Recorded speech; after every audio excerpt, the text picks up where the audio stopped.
Most people try to change their subconscious beliefs by repeating affirmations, listening to subliminals, or forcing positive thoughts, and then wonder why nothing really changes.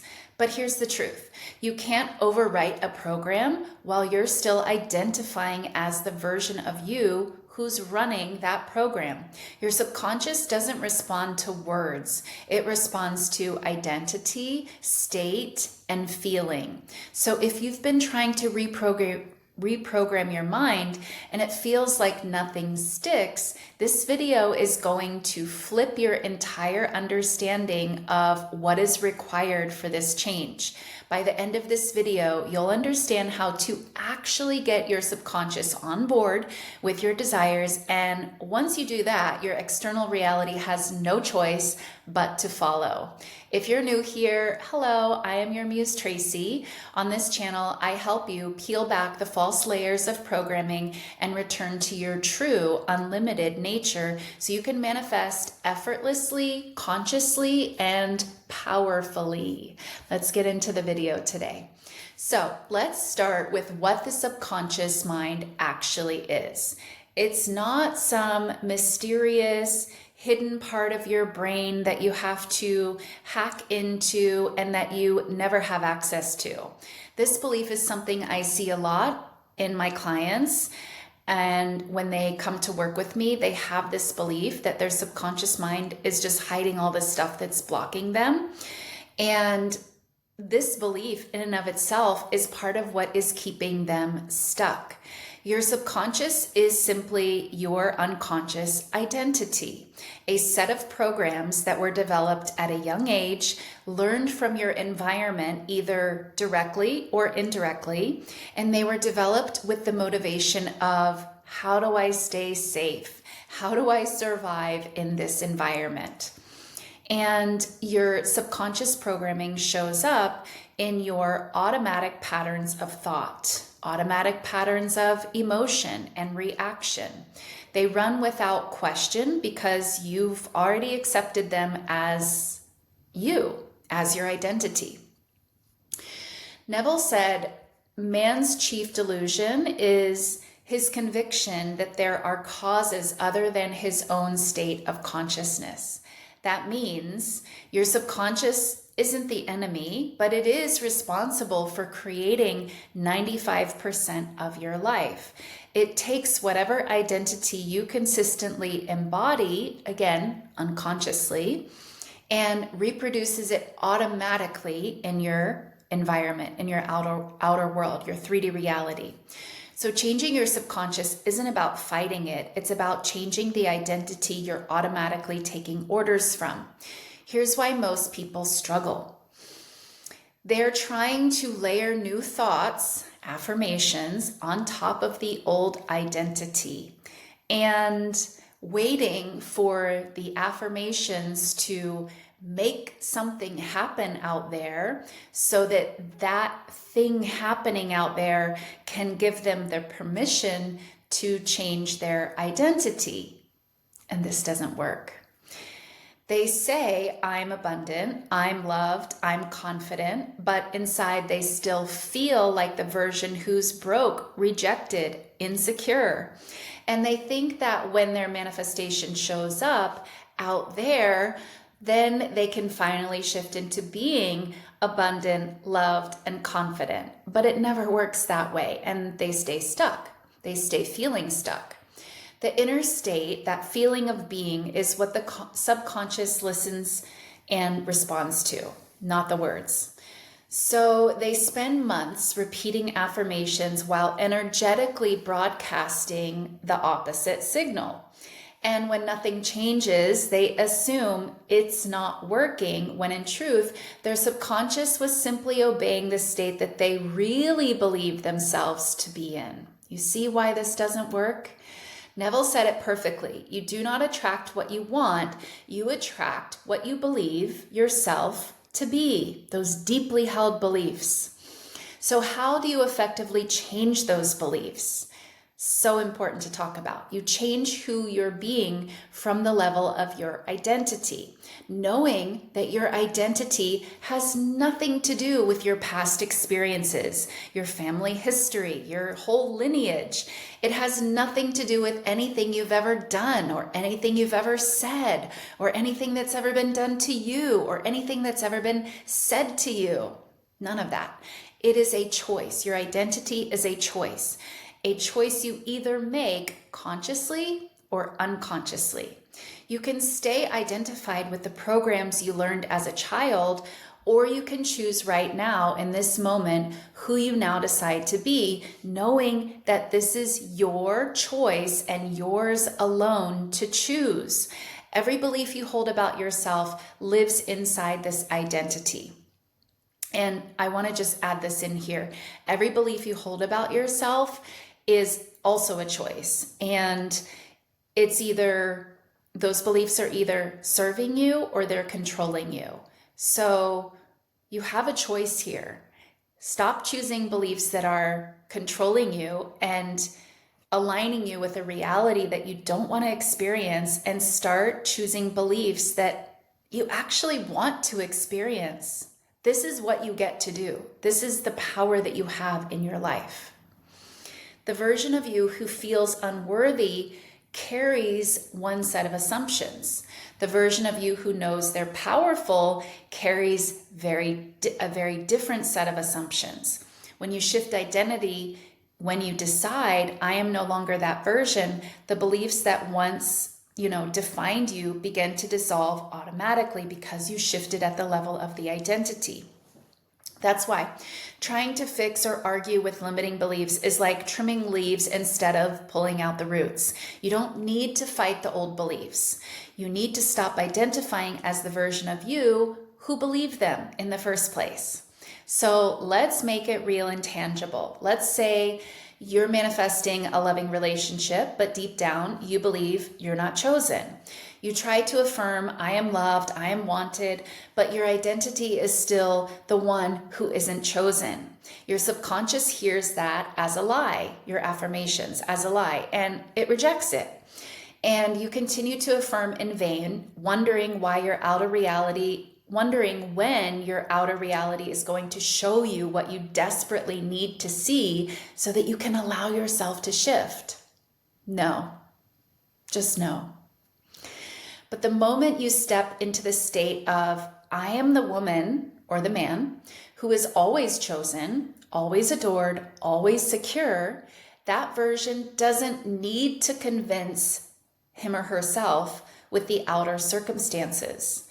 He or she knows that they can choose whatever it is that they now decide to be.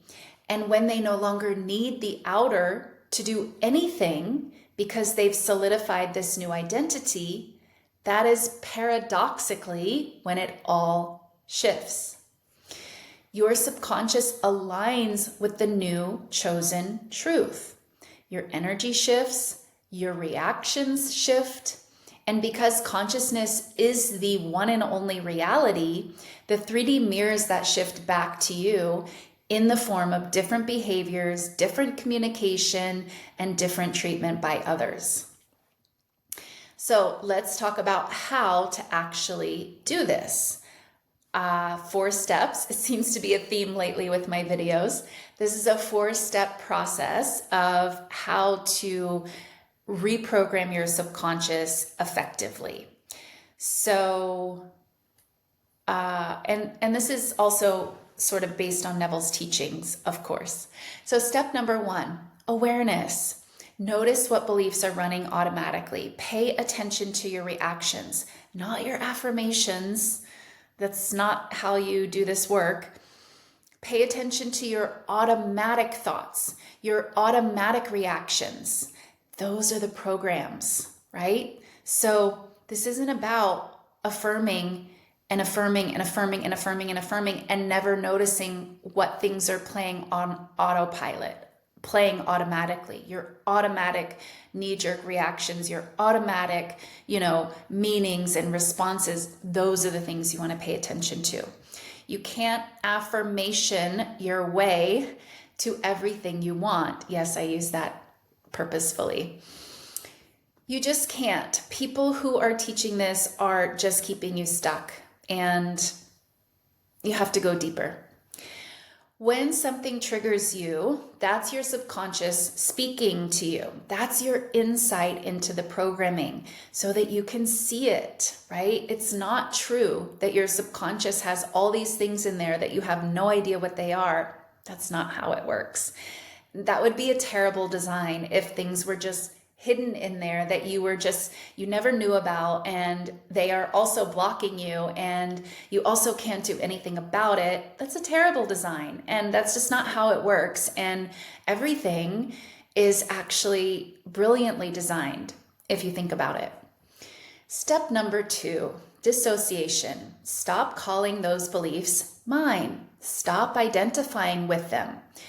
They are not who you are. They're just patterns you once agreed to, again, before you knew you had a choice. And when your only concern was, how do I stay safe and how do I survive and stay alive in this environment?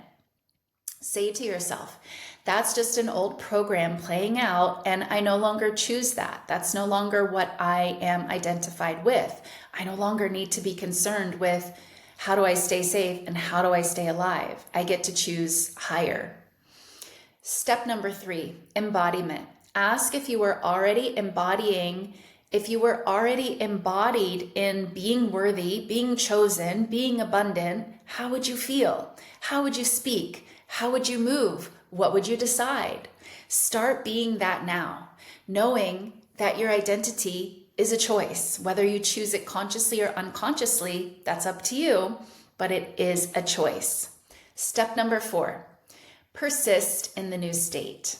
This isn't about mental strain. Let's be clear. It's about consistency of being. Every time the old belief tries to pull you back, you first of all recognize that, and then you remind yourself that's the old identity, the old frequency, the old radio station that I used to be tuned to, and it's not the only choice.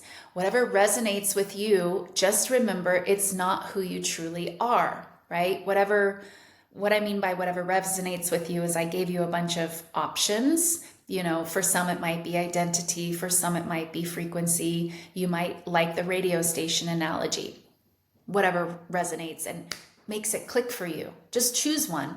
And remember that it's not who you truly are. It's just a costume that, you had put on at one point, and you can choose to just not put it on anymore. And you can choose to just no longer tune there. So doing this long enough, this persistence in the new state, and noticing when the old state is trying to come back in, doing this long enough, your subconscious has to follow you, because that's the entire job, is to mirror who you keep saying you truly are, what you choose to persist in. It takes consistency, and it takes feeling into that identity. Your subconscious responds to feeling. So the magic happens when you stop forcing the change and you start feeling it as already done.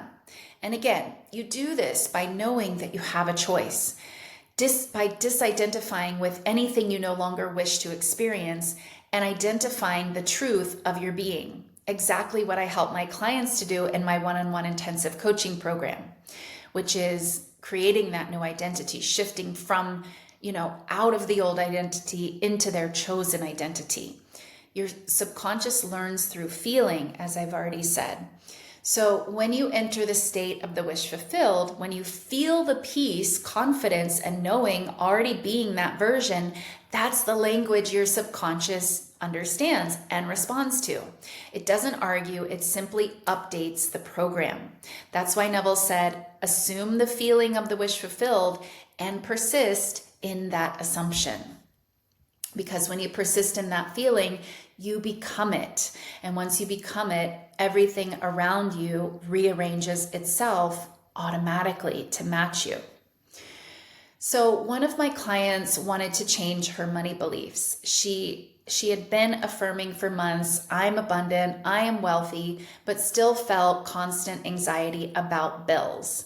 So we were in our one-on-one session and I told her, stop trying to convince yourself.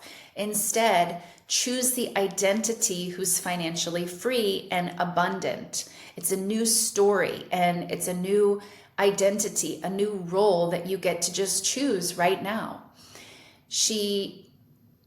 How does this new version, this new identity, this new role, how does she wake up? What does she expect when she checks her bank account? What does she feel when she's paying for something? She began being her, not just thinking about it, not just wishing for it and hoping for it while doubting it and needing to see proof. No, none of that. But she started being it, choosing it, and embodying it.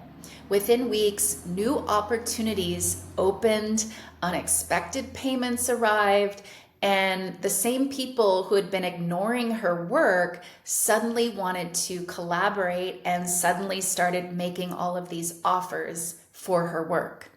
So that's not luck. That's not coincidence. That's not just happening. That's a shift at the subconscious level, which is responsible for creating 95% of your reality automatically, like I said in the beginning of this video. She didn't affirm her way into this shift. She didn't, repeat affirmations in vain for hours on end. She shifted the programming. She shifted at the level of her identity. When you reprogram from identity, changes happen fast because reality doesn't have to catch up to you. It's just reflecting who you've now declared you are and who you've practiced being long enough to lock it in, to solidify it. That's why sometimes you'll notice everything shifting almost overnight. Your relationships feel different, opportunities appear out of seemingly nowhere, your inner peace becomes unshakable. It feels instant because you've stopped arguing with the old self and you just simply shifted into embodying the new self. And once the subconscious accepts it, the outer reality must follow. That is the law of correspondence. So here's the truth. You don't need to fight your subconscious. You don't need endless affirmations. That doesn't work anyway. You just need to become deeply aware of who you've been identified as being and then choose differently if it's not what you prefer.